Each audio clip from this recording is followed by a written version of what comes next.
Bismillahirrahmanirrahim. Rabbi shrah li sadri wa yassir li amri wahlul 'uqdatam min lisani yafqahu qawli. Alhamdulillah.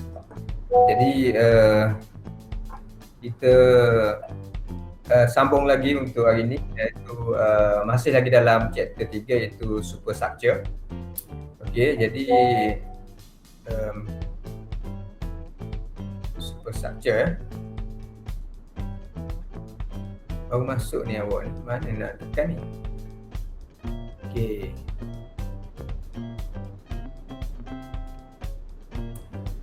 Okey, jadi kita pergi kepada bumbung. Lepas pada bumbung baru kita akan masuk kepada tangga lah.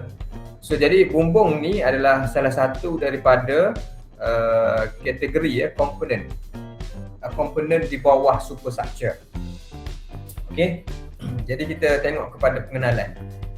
Bumbung ni sebenarnya kita tahu bumbung ni adalah satu komponen bangunan yang sangat penting lah, ataupun menjadi satu identiti sesebuah bangunan tu. Sebagai contoh, macam kalau kita tengok dekat Melaka, bumbung dia lain. Dekat Kelantan, bumbung bangunannya berbeza.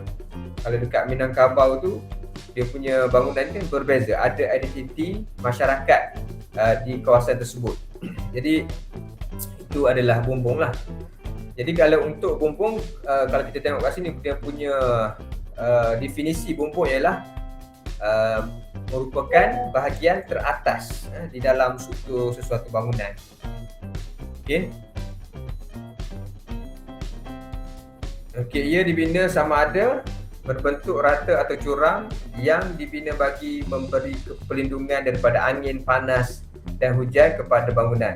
Okay, biasa bahan yang kita gunakan adalah apa dia? Kayu, keludi dan ataupun konkrit. Alright, so bentuk bumbung boleh dijadikan identiti, macam saya cakap tadi lah. Identiti sesebuah bangunan ataupun menunjukkan identiti masyarakat setempat lah. Okay. Okey, pembinaan bumbung hendaklah mengambil kira keperluan dan fungsi seperti kestabilan, kekuatan, ketahanlasakan, rintangan cuaca, rintangan terhadap kebakaran, sifat penebat haba dan estetik untuk bangunan. Okey, jadi itu sedikit kenalan berkenaan dengan bumbung. So kalau kita tengok, selain daripada bumbung ini melindungi daripada panas, air hujan dan sebagainya, bumbung juga menerima beban lah sebenarnya. Bumbung mesti boleh menerima beban, sebabnya beban hidup. Beban hidup apa dia? Beban hidup termasuklah daripada angin, angin, air hujan. Air hujan ni beban hidup. Kenapa beban hidup? Sebab dia kalau hujan bau ada kan. Angin, kalau angin bertiup bau ada, sebab dia tidak fix, dia tidak fix. Jadi kita panggil dia beban hidup lah. Air hujan, salji ni adalah dikategori sebagai beban hidup. Manakala beban mati seperti tangki air. Okay, tangki air, berat kemasan bumbung sendiri, ataupun dia punya bumbung mesti ada berat kan. Kalau bumbung tu, dia punya penutup bumbung tu dibuat daripada tanah liat, dibuat daripada konkrit, mesti akan ada dia punya safe weight. Safe weight untuk material bumbung tersebut. Jadi dia perlu menanggung beban lah, berat sendiri, tanpa mengalami lenturan ataupun pesongan yang berlebihan sehingga berlaku ubah bentuk. Jadi bumbung pun perlu design supaya boleh menerima beban, iaitu beban daripada beban hidup ataupun beban mati. Okey, jadi beban hidup tersebut akan dipindah ke kemasan bumbung sebagai beban teragih seragam, dan kedua-dua beban ini akan dipindah ke gulung-gulung, seterusnya ke kasar bumbung sebagai beban tumpu. Nanti kita akan tengok bagaimana aliran beban. Aliran beban daripada bumbung sampai ke asas. Kita akan tengok masih lagi dalam online kan. Kalau sebab saya ada satu skrin, saya tak nampak sama ada terputus ataupun tak lah. Okay, tak apa. Okey, seterusnya kita pergi kepada beban tersebut akan dipindah ke plak dinding dan akan diagih melaluinya kepada tiang. Nanti kita akan tengok macam mana agihan beban itu. Okey, kekuatan bumbung untuk menanggung beban bergantung kepada ciri-ciri bahan binaan yang digunakan, pemasangan dan juga pembinaan serta bentuk bumbung itu sendiri. Mana kekuatan itu bergantung kepada jenis bahan lah, bahan yang digunakan lah. Kalau jenis kayu berbeza dengan kekuatannya, berbezalah dengan jenis yang lain seperti konkrit dan sebagainya. Dan juga kaedah pemasangan dia. Okey, kaedah pemasangan bumbung. Okey, kita boleh tengok kat sini. Okey, ini adalah kerata rentas rumah Melayu pada awal tahun 40 hingga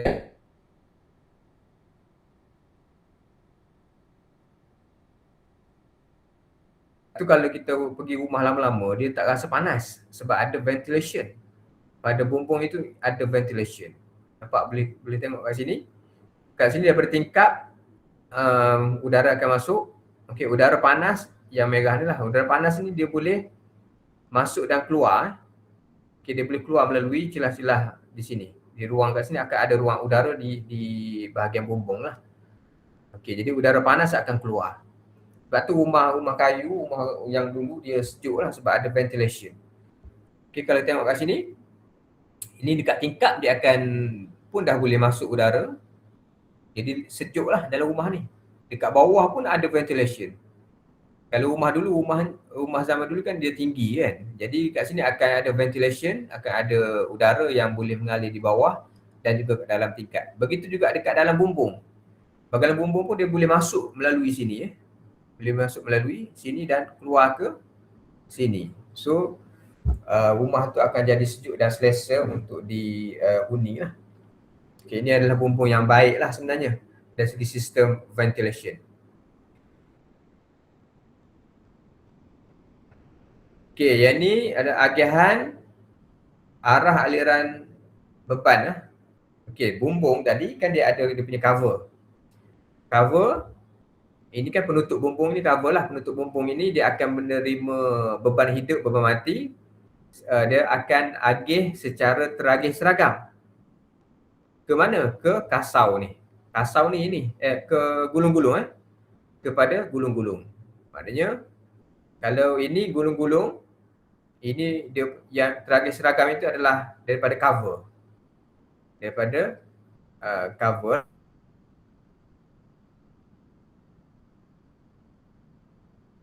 Point load. Maksudnya kat ni daripada gulung-gulung dia akan jadi point load di sini. Akan ada point load di sinilah, dekat atas trusses ni akan jadi point load. Kalau kita kira, kalau awak perasan soalan statik kan ada bumbung macam ni, kalau kita buat ni, sini akan ada point load. Okey, point load ini adalah daripada gulung-gulung lah. Daripada gulung-gulung. Asalnya daripada beban teragih seragam tadi, cover ni. Yang cover ni dia akan pindah beban kepada gulung-gulung. Okey, gulung-gulung tadi akan pindah beban ke kasau. Ini kasau. Okey, kasau ini akan pindah kepada gelegar siling ataupun direct terus kepada tiang. Kat sinilah. Itu adalah bagaimana agihan beban daripada bumbung ke tiang. Inilah tadi yang saya cerita tadi. Beban yang diterima daripada penutup bumbung termasuklah beban air hujan, salji dan angin di dalam bentuk beban teragih seragam iaitu kilonewton per meter pada jalur bumbung ataupun gulung-gulung tadilah. Semacam tadilah, ini adalah gulung-gulung. Okey, beam ini adalah gulung-gulung lah. Yang ini cover. Okey, ini cover bumbung lah. So dia akan jadi dua kat sini. Contoh, bukan contohlah, ni kita tanda dia sebagai dua. Yang dua ini akan dipindahkan ke atas kasau. Ini kasau. Dua akan jadi point load. Yang macam saya cakap tadi, yang ini. Nampak? Ini kan, ini dua kat sini, dua. Dia akan pindah ke kasau. Right? So kemudian kasau tadi akan pindah ke, beban tumpu daripada kasau kepada plate bumbung, seterusnya ke tiang. Yang ini 3 ini akan dipindahkan ke plate. 3 akan dipindahkan ke sinilah tiang lah. Sini adalah 3 hasil daripada total 2 semua tadi. 3 lah.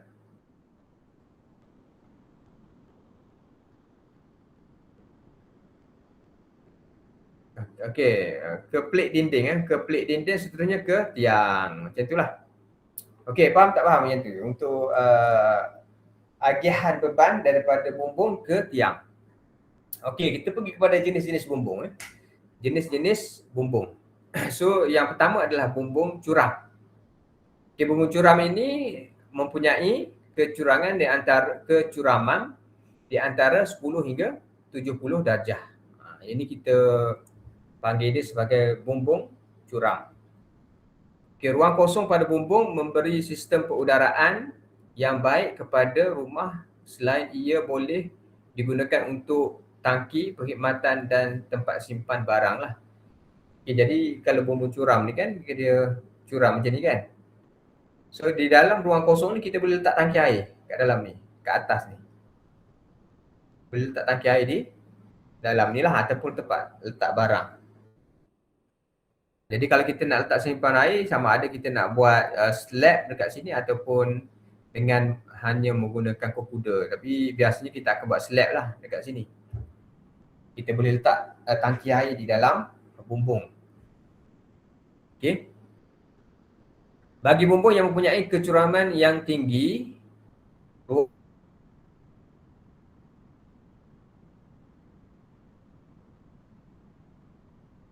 ada setengah rumah tu dia bumbung dia curam kan. Curam tu kan. So boleh jadi bilik lah. Boleh buat bilik sebab boleh berdiri orang kat sini. Sebab dia betul-betul curam. Jadi boleh tinggi, so boleh buat bilik kat situ. Boleh buat bilik lah. Sebab dia terlampau curam, jadi boleh berdiri lah orang kat situ. Kalau dia 10 darjah tak boleh berdiri orang kan, susah, tak selesa lah. Ni kalau dia dah curam boleh berdiri lah. Okey. Terdapat banyak bentuk bumbung yang digunakan di Malaysia, antaranya adalah sebagaimana di dalam rajah berikut.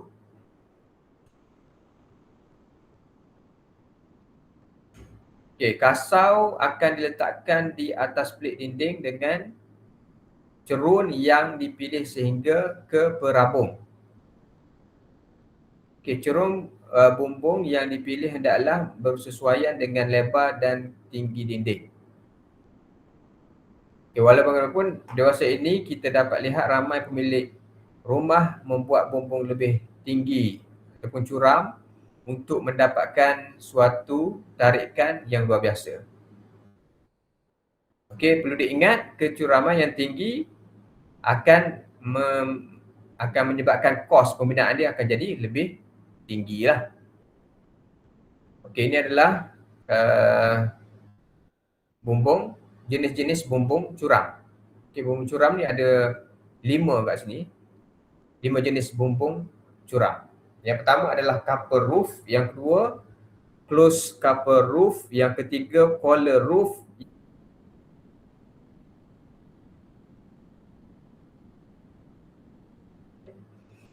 Ya, ini bumbung tebalaya. Kat mana ada tak bumbung tebalaya? Bumbung tebalaya melandai sebelah. Yang ni bumbung limas. Bumbung limas dia bentuk macam ni kan. Ni bumbung limas. Yang ni bumbung Gabriel.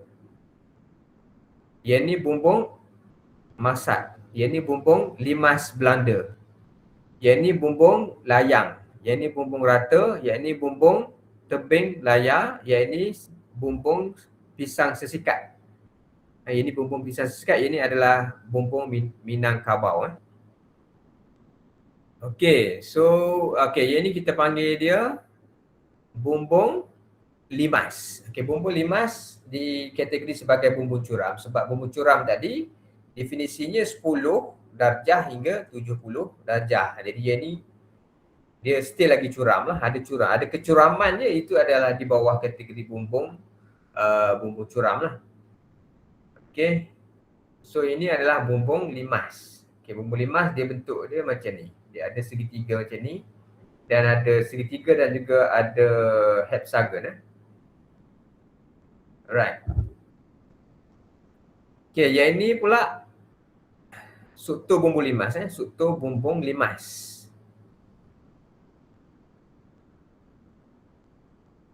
So macam ni struktur dia, dalam dia macam ni lah. Alright, so dia ada kasau dia biasa menggunakan 125 kali 50. Jarak dia 450. Okey, jarak interval dia lah 450. Alright, so ini perabung. Ini adalah tulang perabung. Dekat tengah ni kita panggil dia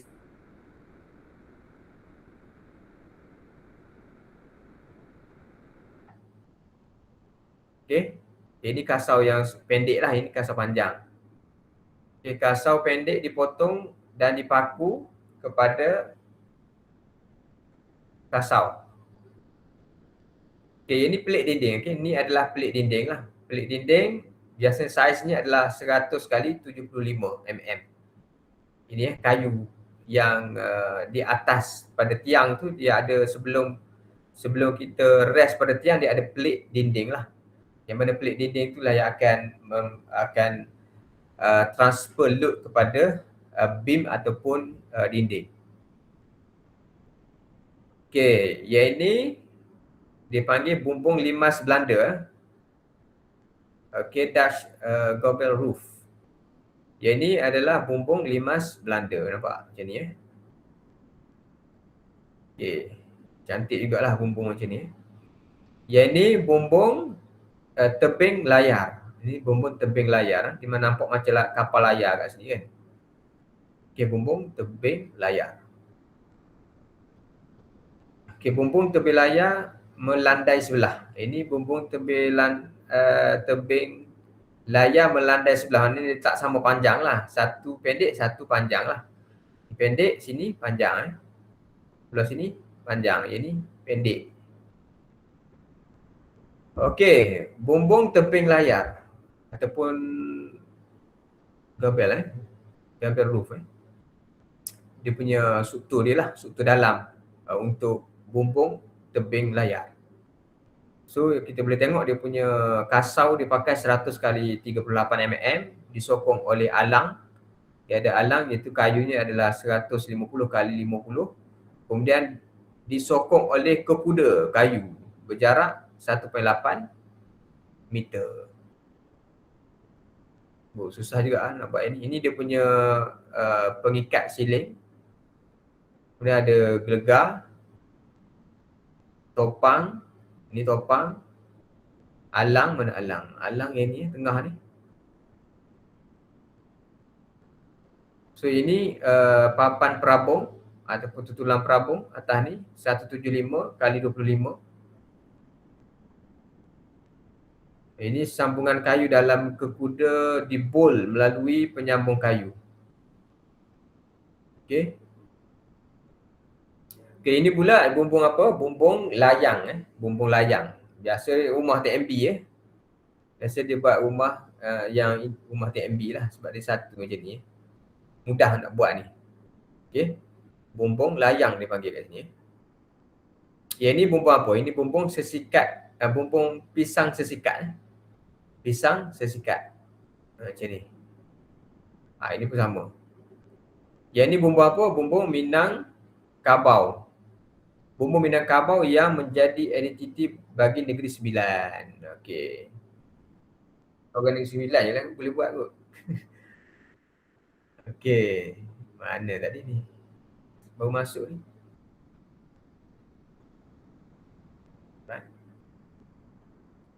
So bumbung Minang Kabau. So, okey, pergi kepada jenis yang ke-8 iaitu bumbung apa ni kita sebut dia sebagai gambrel Bumbung gambrel. Macam inilah bumbung gambrel ni.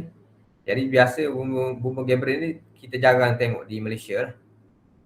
Okey.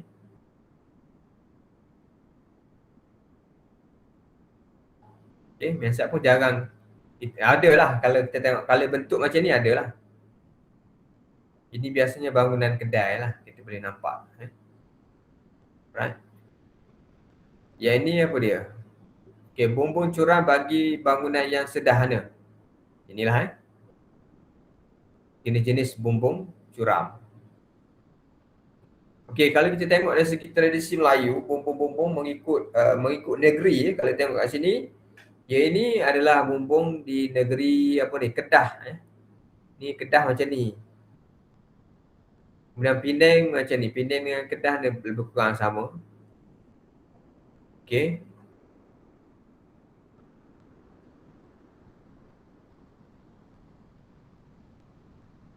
So ni Kelantan sama je lukis ni. Ni Kelantan macam ni. Terengganu apa beza ni? Lebih kurang je tengok kan. Tapi berbezalah kalau kita tengok betul-betul lah. Pahang macam ni. Ini Negeri Sembilan tadilah bentuk macam ni. Melaka macam ni. Johor macam ni lah. Ini yang rumah yang Melayu lah, rumah Melayu. Kalau rumah moden lain lah. Rumah moden dah lain. Ini yang rumah Melayu lah, tradisi Melayu. Okey, kita tadi kita cerita berkenaan dengan bumbung curam. Bumbung curam tadi maksudnya 10 darjah hingga 70 darjah. Okey, kita pergi kepada jenis yang kedua, itu bumbung rata. Bumbung rata sesuai digunakan di kawasan beriklim panas dan hujan, panas dengan hujan tahunan yang rendah atau bersalji. Bumbung rata ni kalau dekat Malaysia sebenarnya tidak sesuai. Kalau dekat Malaysia tak sesuai lah bumbung rata. Tapi kebanyakan kalau kita tengok bangunan-bangunan,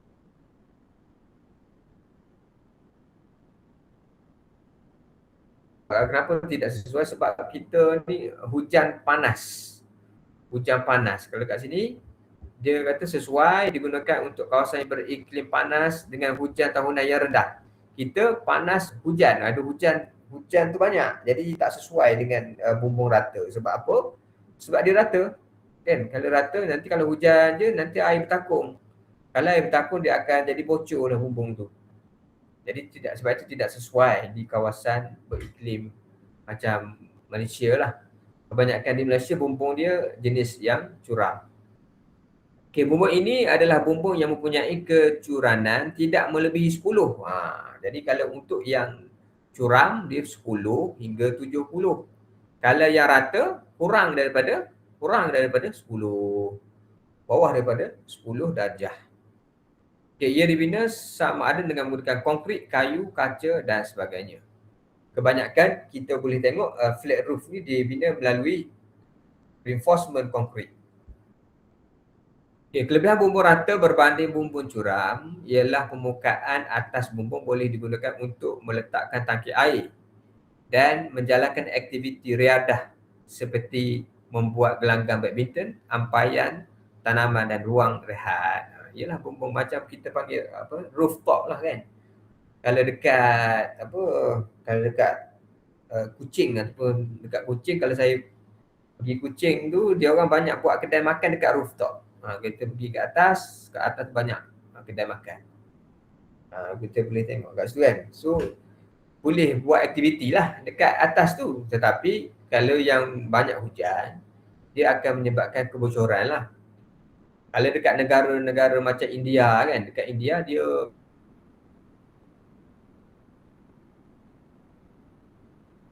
enam bulan sekali baru hujan kat sana. Jadi bolehlah kita buat bumbung rata. Tapi kalau kat sini boleh buat, tapi perlukan maintenance yang tinggi lah. Perlu ada penyelenggaraan. Okay, secara fizikalnya beberapa perkara yang perlu diambil kira semasa pembinaan bumbung rata, iaitu keupayaan menebak haba, kawalan kelembapan. Kawalan kelembapan ini sangat penting lah. Kawalan kelembapan dan kebakaran serta penebak bunyi.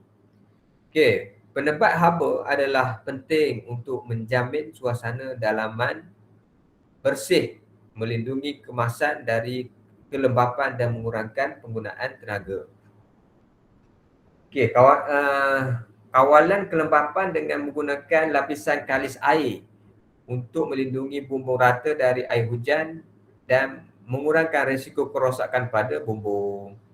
Jadi ini perlukan maintenance lah, maknanya kalau biasanya untuk bumbung flat roof ni kita akan menggunakan lapisan kalis air lah untuk mengelak air tadi masuk ke dalam bumbung. Jadi lapisan kalis air ni perlu di maintenance lah. Mungkin 5 tahun sekali perlu dicat barulah. Okey, penebat bunyi pula perlu diperlukan untuk mengelakkan bunyi dari luar rumah ke dalam atau sebaliknya. Cerun bumbung dan salur air keluar hendaklah dibuat dengan sempurna bagi mengelak air bertakung di permukaan bumbung yang akan menyebabkan kerosakan pada bumbung. Ini sangat mustahak lah kalau kita nak buat bumbung rata ni. Dari segi aliran air dia tu perlu ada salur air keluar ataupun air buang daripada atas bumbung tadi. Kalau dia bertakung lama akan jadi masalah pada bumbung. Bumbung ni kalau kita stres, kalau kita ada masalah kebocoran ini sangat stres. Kita nak cari kebocoran tu sangat susah sebenarnya. Tapi sebab tu saya cadangkan kalau untuk rumah persendirian jangan buat dah bumbung rata ni sebab dia akan banyak maintenance lah yang perlu. Sebab apa? Sebab cuaca kita lah. Sebab kita banyak menerima hujan. Jadi ini akan menyebabkan perlu ada penyelenggaraan yang lebih kerap. Okay, salur air diletakkan di tepi bumbung yang akan disambung dengan saluran keluar yang disediakan untuk membawa air ke longkang. Ini adalah contoh flat roof lah. Ini rooftop lah. Okay. Flat roof nampak dia ada crack ni. Ini semua akan menyebabkan air, kalau bertakung air tadi akan masuk ke dalam rekahan itu dan akan menyebabkan kerosakan pada bumbung kepada bumbung rata ni lah. Jadi kat sini biasanya kita akan sapu cat lah, waterproofing, kita akan letak waterproofing ataupun lapisan kalis air. Okay, inilah biasanya bangunan ini kita panggil dia sebagai apa? Flat roof ataupun bumbung rata yang dibuat daripada konkrit. Okay, jadi kat sini mesti akan ada air buang dia, mesti akan ada tepi-tepi ni akan ada longkang dia lah untuk air keluar, untuk air keluar. Okay, kelebihan dia kita boleh buat aktiviti dekat atas ni. Dah boleh letak tangki air. Okay, nampak ini dah cat dengan waterproofing dengan color merah ni, waterproofing lah sebenarnya. Kat sini mesti kena ada salur air lah untuk mengelakkan daripada air bertakung. Okay, bumbung rata konkrit dan bumbung rata kayu. Bumbung rata kayu ini konkrit lah. Dia macam kita buat slab jugalah sebenarnya. Untuk bumbung rata ni dia sebenarnya slab lah. Kalau kita design pun kita akan design slab. Cuma material untuk atas dia ni mesti dia berbeza lah. Dia ada lapisan kalis air kat sini Ini dibuat daripada kayu. Okey,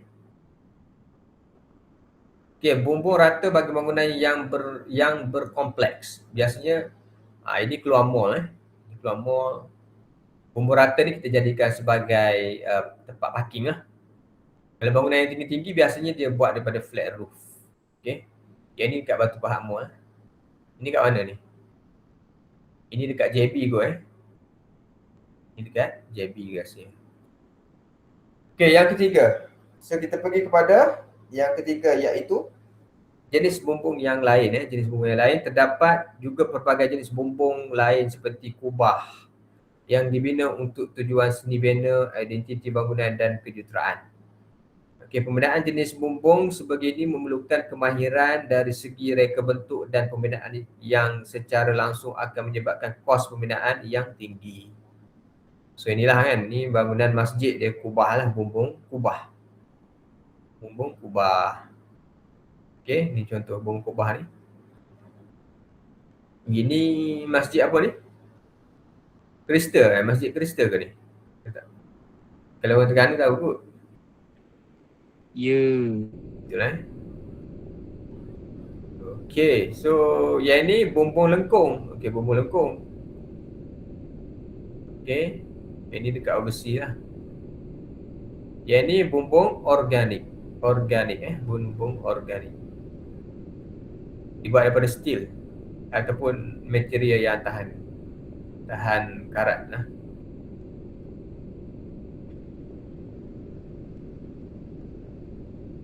Okay, so sebab itulah bumbung ni dia salah satu, kalau untuk ni kita kena refer arkitek lah. Biasanya bumbung ni direka oleh arkitek lah.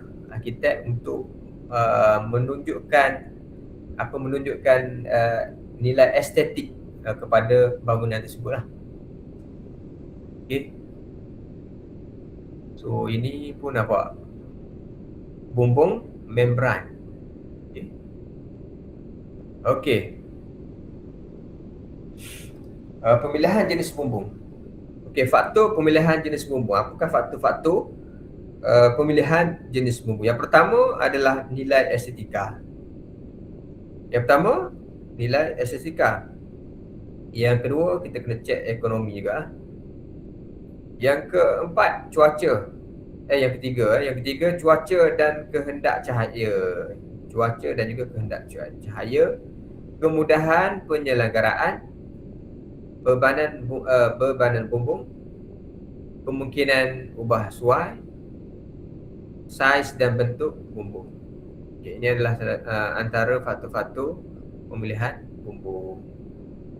Pemilihan jenis bumbung. Yang pertama, pemilihan jenis bumbung. Yang pertama, saiz dan bentuk bangunan. Saiz dan juga bentuk bangunan. Okey. Bergantung kepada standard industri pembinaan, saiz dan bentuk bergantung pada struktur atau sistem yang akan dibina berdasarkan standard yang telah ditetapkan oleh badan tertentu. Digunakan di kawasan tertentu atau sistem keseluruhan bangunan. Namun kebiasaannya spesifikasi pada sistem keseluruhan terhad pada bentuk bangunan. Jenis bumbung serta bahan yang digunakan akan diambil kira semasa menentukan bumbung yang akan digunakan. Bangunan yang berbentuk sederhana sesuai dibina dengan bumbung curam, dan bangunan yang berbentuk kompleks sesuai menggunakan bumbung rata. Sebab dia kompleks kan. Kalau bumbung yang sederhana dia tak, biasanya kita akan buat bumbung curam lah, macam rumah banglo, rumah persendirian kan, dia sederhana, dia tak kompleks. Kalau bangunan yang tinggi-tinggi macam mall itu kompleks, besar kan, jadi susah untuk kita nak buat bumbung curam. Kalau bangunan tu besar, contohnya sebagai contoh, kalau kita BP Mall tu kita buat bumbung curam macam mana? Besar mana bumbung yang kita nak buat tu? Sebab bangunan pun dah besar kedabak kan, jadi bumbung ni lagi besar. Jadi sebab itulah kebiasaannya bangunan yang kompleks tadi sesuai kita buat bumbung rata je, dan dia mungkin maintenance lebih murah lagi berbanding dengan kita buat bumbung curam untuk bangunan-bangunan yang besar dan juga tinggi lah. Kalau bangunan yang tinggi kita buat bumbung curam, nanti kena tiup angin, tercabut nanti. Jadi perlu sesuai lah dengan keadaan bangunan tersebut. Kalau bangunan sederhana, memang kita sesuai, kita buat dengan bumbung curam, dengan maintenance pun murah.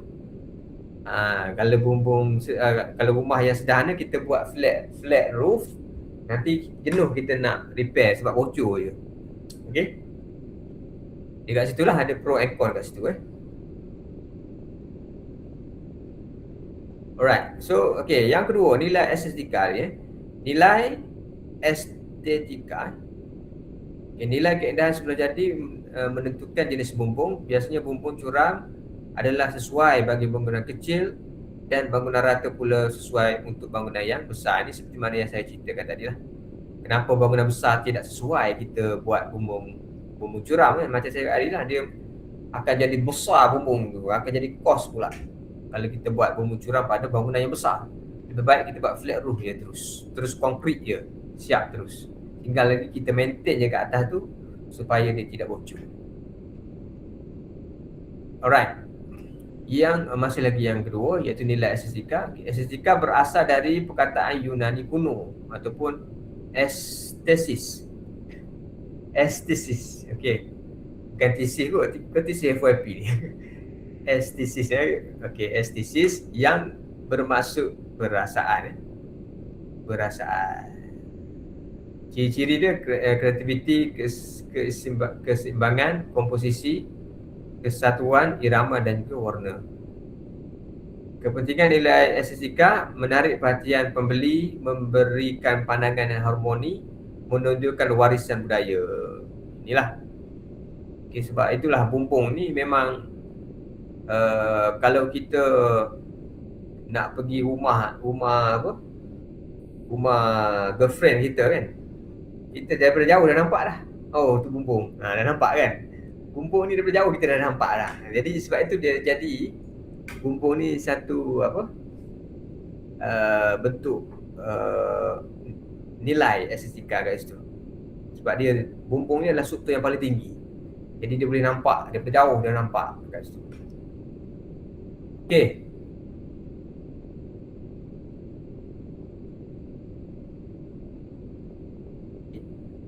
So kalau ikut budaya lah kan, setiap budaya tu ada dia punya identiti dia tersendiri ya.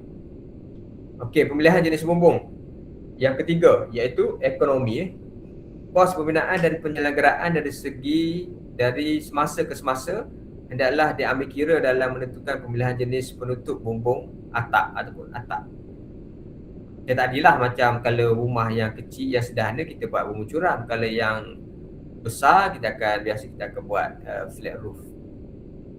Okey, ataupun dia banyak lagi jenis. Ada bumbung yang kita nak pakai atap genting ataupun kita pakai apa nama ni? Zinc je kan, zinc. Pakai zinc je, pakai besi je kan. Apa dia panggil apa atap besi ni? Apa dah tak ingat. Metal deck pakai metal deck. Metal deck lebih murah berbanding dengan kalau kita pakai atap genting. Ikut ekonomi lah, sesuai dengan ekonomi dan juga bajet lah. Okay, setengah penutup bumbung seperti kepingan keluli, berombak dan bergalvani tidak tahan lama dan kos penyelenggaraan hendaklah dimasukkan ke dalam pengiraan. Metal deck tadi dia memang tak tahan lama lah kadang-kadang. Metal deck ni keluli berombak macam zinc lah kot. Kalau zinc ni dia tak lama biasanya dia akan berkarat, so dia akan bocor lah. Kalau metal deck ni dia tahan sikit. Itu adalah revolusi pembinaan bumbung lah, produk-produk bumbung lah sekarang ni kan. Macam-macam bentuk metal deck. Kadang-kadang metal deck kita tengok macam atap genting tapi metal deck. Dia punya itulah corak dia.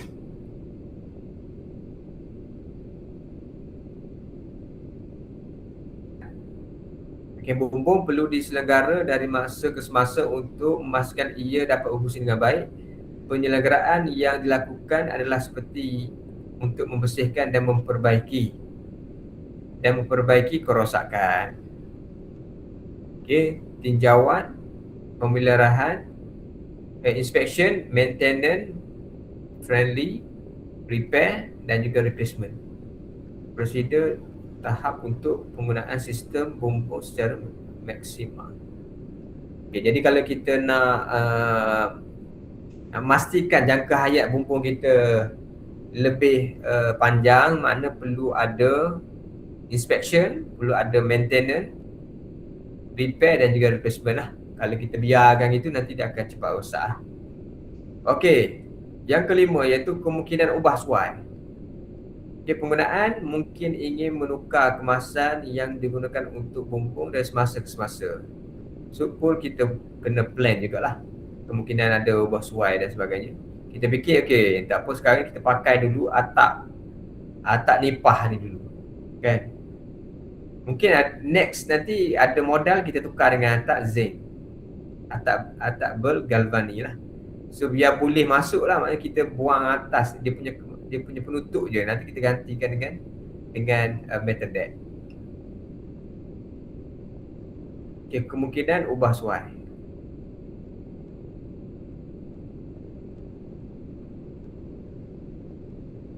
Semua boleh kan. Jangan pula kita pasang, kalau flat roof boleh ubah suai dah. Flat roof tak boleh lah kan. Kalau untuk yang bermucuran biasanya kita boleh ubah suai. Tapi kalau flat roof dah tak boleh lah.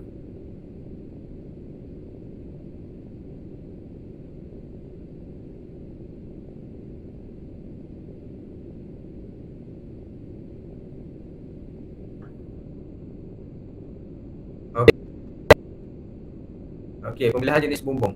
Yang seterusnya iaitu bebanan bumbung. Okey, bebanan bumbung ialah beban yang dikenakan terhadap bumbung seperti kemasan bumbung. Jenis kemasan yang dipilih juga perlu diambil kira kerana ia merupakan beban utama kepada bumbung yang akan melibatkan kos keseluruhan bangunan, lunturan atau pesongan yang berlebihan sehingga berlaku perubahan bentuk. Kita tengoklah jenis bebanan bumbung itulah. Biasanya bumbung dia ada minimum load dia lah. Dia kena design tak boleh tu sangat sebab perlu ada maintenance untuk supaya pekerja boleh berjalan di atas ni. Dia boleh berjalan kat atas ni perlu, maknanya dia punya kuda ni perlulah boleh support orang lah berjalan kat atas ni untuk buat maintenance. Dia tak boleh buat untuk terima air hujan dengan salji je. Dia kena ambil kira untuk beban daripada orang lah untuk buat maintenance. Okay, cuaca dan kehendak cahaya. Cuaca dan juga kehendak cahaya. Kalau macam cuaca contoh tadi, kalau kat negara India tu biasanya kebanyakan dibuat flat roof je. Sebab dekat sana dia hujan dia jarang. Kalau kat Malaysia dia banyak buat bumbu curam. Itu bergantung pada cuaca dan juga kehendak cahaya. Kod ini mewajibkan pengguna bahan-bahan pembinaan yang kalis api. Kod ini mewajibkan penggunaan bahan-bahan pembinaan yang kalis api. Kalis api lah supaya rumah tu tidak mudah terbakar. Sebab bumbung ini berada pada, dia adalah struktur yang paling atas dan akan menerima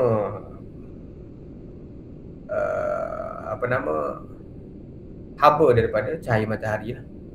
Kalau rumah mudah terbakar tak boleh lah. Okay.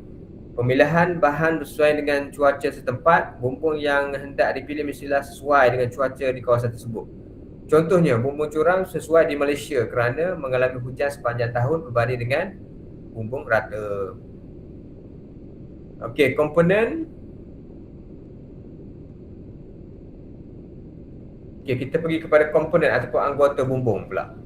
Okey, anggota yang terlibat di dalam pembinaan bumbung. Okey.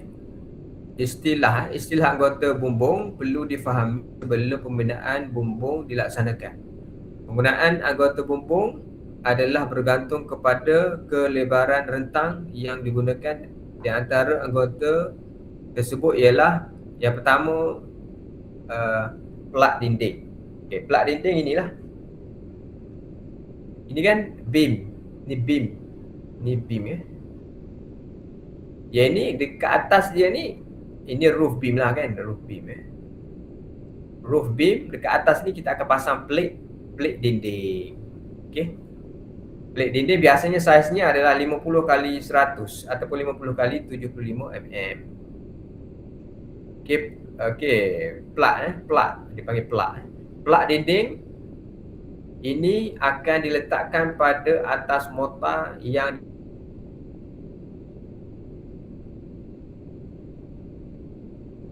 masuk ataupun dinding lah. Okey, yang kedua kasau betina. Dia ada kasau jantan, ada kasau betina ke?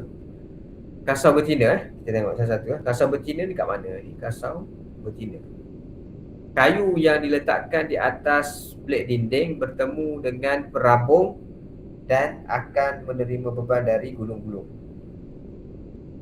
Kasau pendek limas mempunyai fungsi yang sama dengan kasau biasa. Kedudukan terletak di antara kasau hip dan plak dinding. Kasau limas berfungsi seperti perabung tetapi diletakkan curam di mana kasau jet diletakkan di antaranya dan pelak dinding. Kasau lurah, kasau yang terletak di antara dua permukaan bumbung. Rabung, anggota yang terletak paling tinggi atau atas pada bumbung dan bersambung dengan kasau. Okey, kalau boleh tengok kat sini. Ya, ini perabung lah yang paling tinggi ya. Ini perabung. Lepas tu kasau betina yang ni yang bersambung dengan perabung. Ini adalah kasau betina. Jalur bumbung ini adalah jalur bumbung ataupun gulung-gulung. Penutup bumbung apa dia? Penutup bumbung ni lah yang ni. Apa nama, genting ni. Penutup bumbung lah. Kasau limas mana kasau limas? Kasau limas dia macam perabung tapi dia kasau pendek. Ni kasau pendek.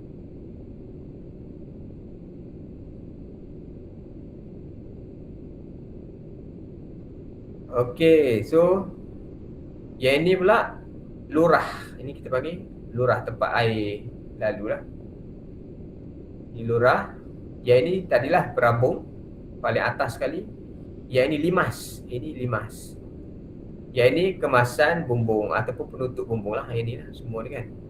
Ini adalah penutup bumbung. Okey, seterusnya papan pemanis. Okey, papan pemanis ni kat mana? Papan pemanis adalah kayu yang diletakkan di antara hujung kasau dan di baris terakhir kemasan bumbung cucuk atap. Tujuan untuk dicantikkan dan meletakkan pendakat ataupun brisket saluran air hujan. Cucuk atap, hujung bumbung yang terkeluar dari dinding luar. Jadi daripada 3 jenis cucuk atap, iaitu cucuk atap terbuka dan tertutup. Okey, gelegar siling, kayu yang diletakkan di antara pada kasau, di aras atau di atas pelak dinding yang menyokong berat siling, tangki simpanan air dan laluan ke loteng. Gulung-gulung, struktur kayu atau besi yang diletakkan di bawah kasau sekiranya rentang adalah besar atau permukaan bumbung adalah luas, bertindak seperti rasuk untuk mengurangkan jarak antara kasau. Topang, anggota ini memindahkan beban dari gulung-gulung kepada anggota yang menanggung beban. Alang, struktur kayu yang menghubungkan kasau dengan kasau. Ia digunakan untuk membantu dalam melawan beban.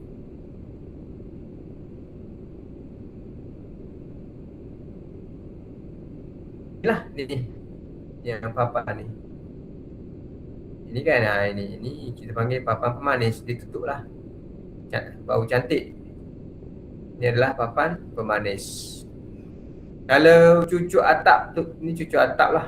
Yang lebih ni kita panggil cucuk atap, yang lebih. Cucuk atap tertutup dan terbuka. Ni cucuk atap terbuka, yang ni lah.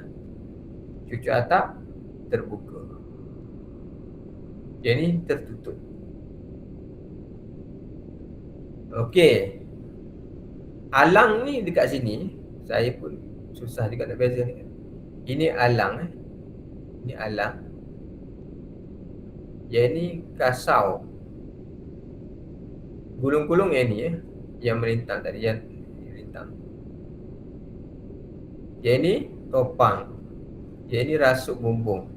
Yang ni gelegar. Okey.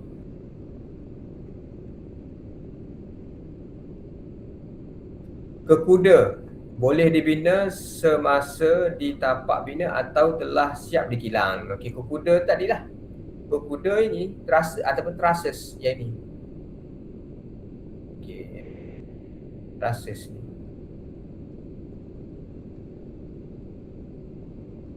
Dekat trusses dia akan ada, ini kita panggil kasau tadilah.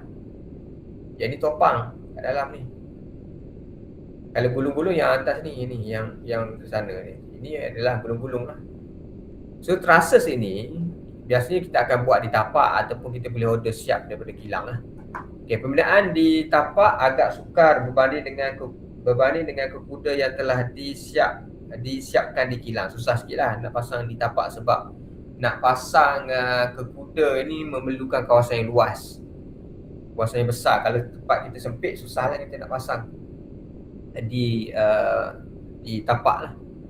Ini kerana semua aktiviti pemasangan seperti sambungan anggota kekuda dilakukan di tempat tinggi. Okay, perkara yang perlu diberi perhatian ialah sambungan setiap anggota hendaklah dibuat dengan mengikut spesifikasi yang telah ditetapkan. Kegagalan sambungan pada kekuda akan menyebabkan kejadian bumbung roboh dan membahayakan penghuni di bawahnya. Jadi setiap sambungan itu perlu disambung mengikut spesifikasi yang telah ditetapkan lah. Sebenarnya ada reka bentuk kekuda ni adalah kita kena design juga sebenarnya. Dia kena design, dia ada dia punya software yang kita boleh design. Dan kita belajar juga sebenarnya secara manual macam mana kita nak design kekuda ataupun trusses. Okey, dewasa ini penggunaan kerangka besi sebagai kekuda bumbung semakin meningkat berbanding dengan kayu. Jadi, biasanya kita sekarang ni dah banyak menggunakan kekuda besi lah, ataupun kita menggunakan sea channel tu kan. Sea channel punya besi tu untuk buat kekuda bumbung berbanding dengan kayu. Sebab kayu ni biasanya kalau kita tak rawat betul-betul, nanti anak-anak yang akan makanlah kayu tu dan akan menyebabkan bumbung tu akan jadi roboh. Ini mungkin disebabkan harga kayu semakin meningkat dan kelemahan dari segi ketahanan dan keupayaan menanggung beban dan rendah apabila rentangan yang diperlukan adalah besar, selain daripada faktor kesukaran mendapatkan panjang kayu yang bersesuaian. Jadi kayu ni susah juga nak dapat kayu yang panjang kan. So kita perlu buat sambungan lah. Okay, kebaikan menggunakan kerangka yang telah siap dipasang daripada kilang ialah kualiti yang terkawal, kekuatan yang tinggi, ekonomi, penggunaan tenaga kerja yang minimum dan menjimatkan masa. Okay, secara tidak langsung penggunaan dapat menggunakan kos projek. Okey. Komponen, masih lagi kerja-kerja mengangkat, menyimpan dan memasang kekuda hendaklah dilakukan dengan berhati-hati untuk mengelakkan lenturan sisi yang menyebabkan kerosakan pada sambungan dan anggota bumbung. Mana kalau kita dah siap pasang kekuda tu, kita dah bina dekat bawah dan kita kena angkat dia ni, letak berhati-hati lah. Biasa kita angkat menggunakan crane. Kita angkat kekuda ni satu-satu kita pasang dengan menggunakan crane lah untuk angkat dia ke atas. Okay, dan kena perhatikan dekat sambungan dia tu. Kalau tidak berhati-hati, mungkin sambungan dia akan loose semasa kita mengangkat trusses tu. Okay, kekuda perlu disimpan secara mendatar di atas permukaan yang rata, dilindungi dari panas dan hujan di kawasan yang tidak terganggu. Maknanya yang siap dipasang tu kita perlu tutup lah elok-elok. Kita tak boleh biarkan macam tu. Tak, nanti dia akan ni lah. Kalau lama nanti dia akan berkarat lah dari segi dia punya bolt and nut dia tu lah. Okey, kekuda perlu disokong untuk mengelakkan daripada terbalik yang juga akan menyebabkan kerosakan pada kekuda dan pekerja. Mana kekuda tu mesti ada sokongan lah. Contohnya kalau kita pasang kekuda kan, kita pasang macam ni.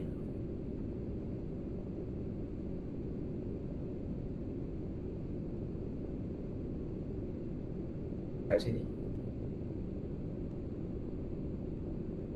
Okey, jadi perlu ada sokongan lah. Di antara ni perlu ada sokongan lah.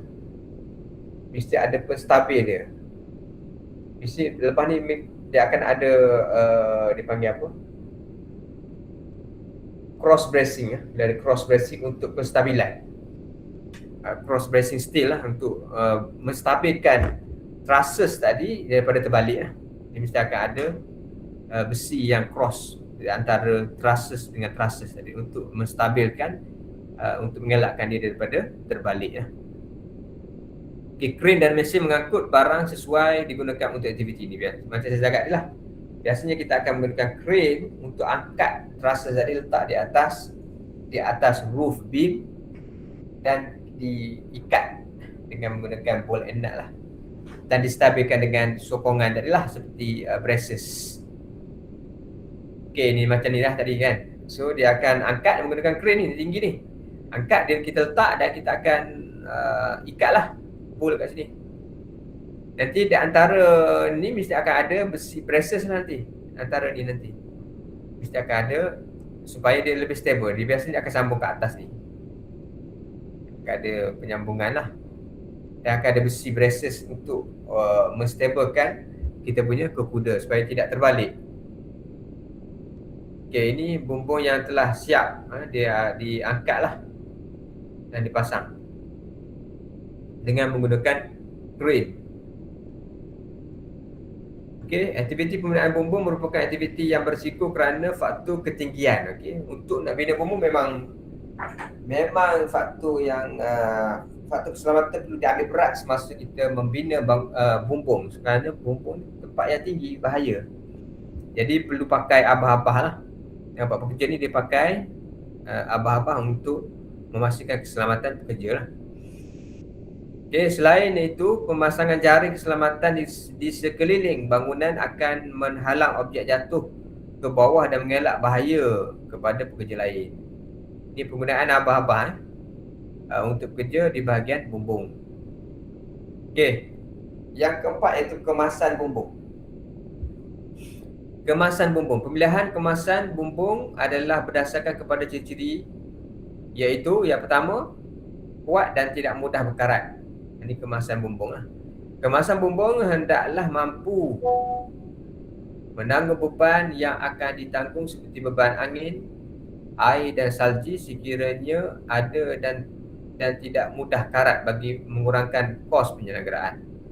So mesti kuat dan tidak mudah karat lah yang pertama, pemilihan kemasan bumbung. Yang kedua, berat kemasan. Berat sangat pun, berat kemasan bumbung mestilah sesuai dengan dia punya kekuda lah. Okay, berat kemasan bumbung akan mempengaruhi reka bentuk struktur dan asas bangunan yang akan melibatkan kos dan masa pembinaan. Yang ketiga adalah daya pembalikan cahaya. Apa maksud daya pembalikan cahaya?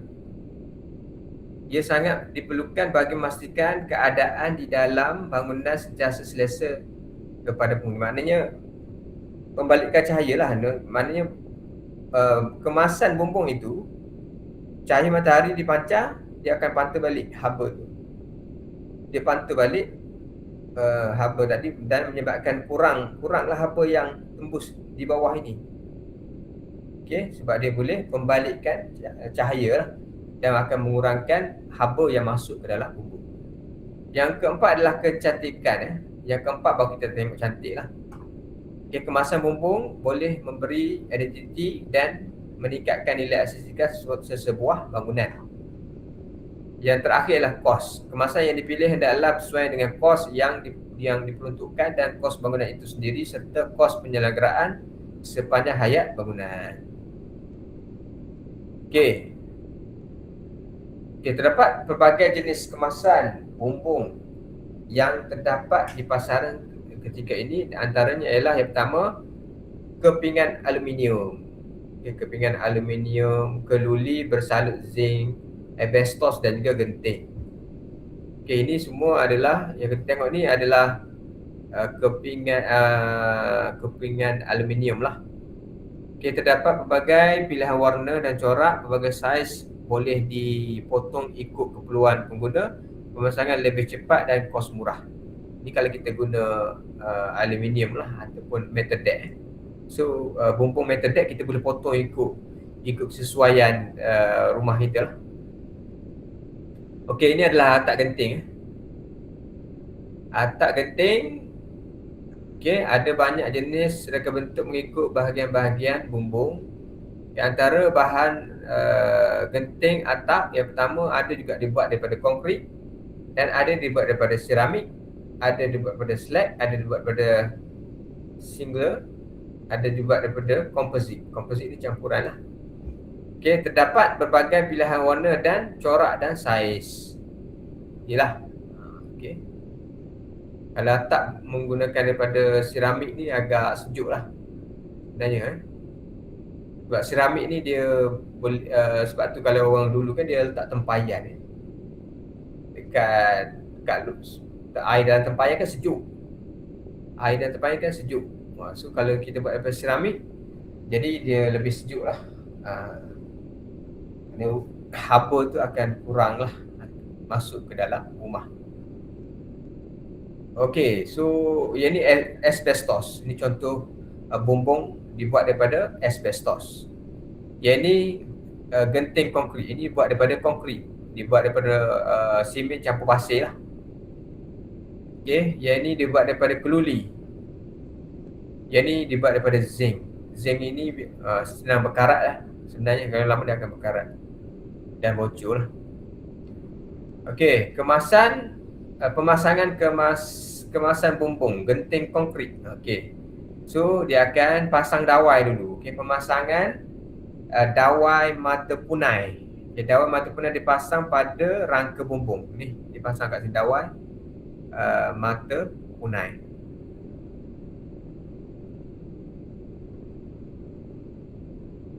Okey, dawai mata punai ni saya mungkin ada fungsi dia. Tengok apa fungsi dawai mata punai ni. Dia dulu kita tahu tak? Okey. Yang kedua, lapisan genting kaca, lapisan gentian. Gentian kaca akan diletakkan di atas hamparan aluminium untuk menyerap bunyi. Okey, jadi maknanya dawai mata punai ni tujuannya adalah untuk kita nak letak gentian kaca ini. Gentian kaca, kita nak hampar gentian kaca di atas aluminium yang diletak di atas dawai mata punai ni. Baru kita boleh letak sebagai penebat haba lah yang ni.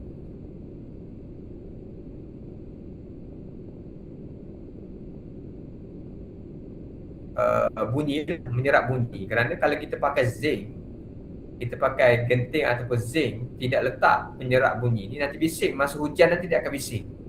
Hujan turun dia akan bising lah sebisingnya. Okay, kalau kita tak letak gentian kaca ini untuk penyerap bunyi. Okey, yang keempat, pemasangan lapisan aluminium di atas lapisan pemasangan lapisan aluminium di atas lapisan genting kaca.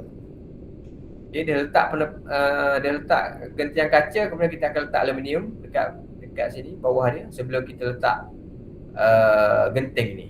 Okey.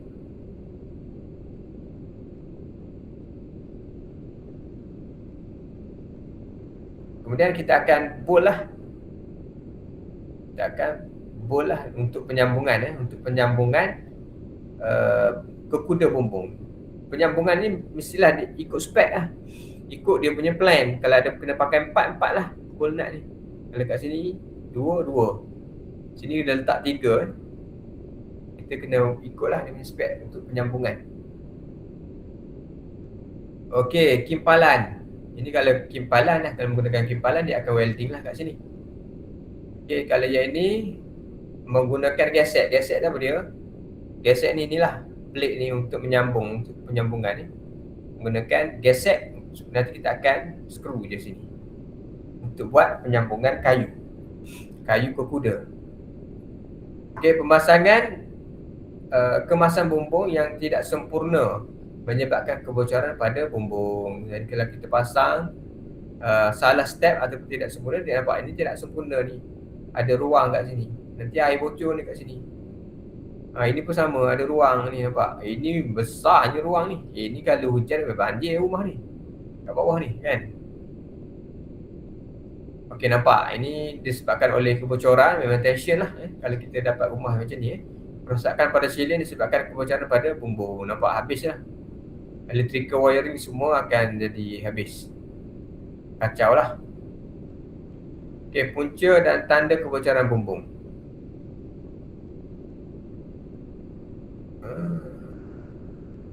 punca dan tanda kebocoran bumbung, dia kata daun, salah satu punca kebocoran bumbung berlaku. Daun tadi duduk dekat sini lama sangat dan air akan bertakung di dalam daun tu menyebabkan berlakunya karat pada kemasan bumbung. So okey, habis untuk bumbung. Setakat ni ada apa-apa persoalan untuk bumbung?